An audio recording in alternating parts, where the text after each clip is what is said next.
ఏలూరు ప్రభుత్వ ఆసుపత్రిని ఆకస్మికంగా తనిఖీ చేశారు మంత్రి నాదెండ్ల మనోహర్. వైద్య సేవలు అందుతున్న తీరుపై రోగులను అడిగి వివరాలు తెలుసుకున్నారు. ఓపీ సేవలు సరిగా అందకపోవడంపై ఆసుపత్రి వర్గాలపై ఆయన అసహనం వ్యక్తం చేశారు. నడవలేని స్థితిలో ఉన్న రోగులకు వీల్ చైర్లు ఏర్పాటు చేయకపోవడంపై సిబ్బందిపై ఆగ్రహం వ్యక్తం చేశారు. భవిష్యత్తులో ఇటువంటివి పునరావృతం కాకూడదన్నారు. ఆసుపత్రిలో వైద్య సిబ్బంది నిర్లక్ష్యం చేయకూడదని, పేషెంట్లకు ఏ ఇబ్బంది రాకుండా సేవలు అందించాలని నాదెండ్ల సూచించారు. ఇక మగవారికి మహిళలకు విడివిడిగా ఓపీ సేవల సమర్థంగా అందేలా చూడాలని సూచించారు. ఆసుపత్రిలో టాయిలెట్స్, డ్రైనేజీ వ్యవస్థ సరిగా లేకపోవడంపై అధికారులు నిలదీశారు.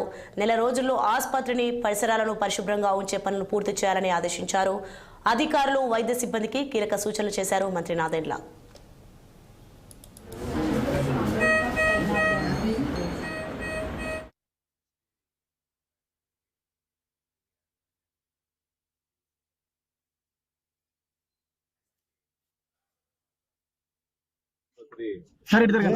జరిగింది.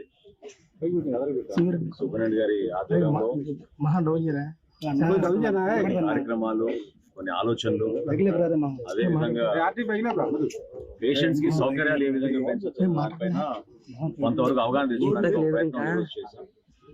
సుమారు 600 పడకల ఆసుపత్రి ఉభయ గోదావరి జిల్లాలకే నిజంగా ఒకప్పుడు ఏలూరు ప్రభుత్వ ఆసుపత్రి అంటే చాలా గొప్ప పేరు. డాక్టర్లు, ఇక్కడ ఉన్న నర్సింగ్ సిబ్బంది అందరూ కూడా సమాయుక్తమై ఒక టీమ్ స్పిరిట్ తో పనిచేస్తే చక్కగా మనం ప్రతి ఒక్కరికి సేవలు అందించడానికి ఒక గొప్ప అవకాశం.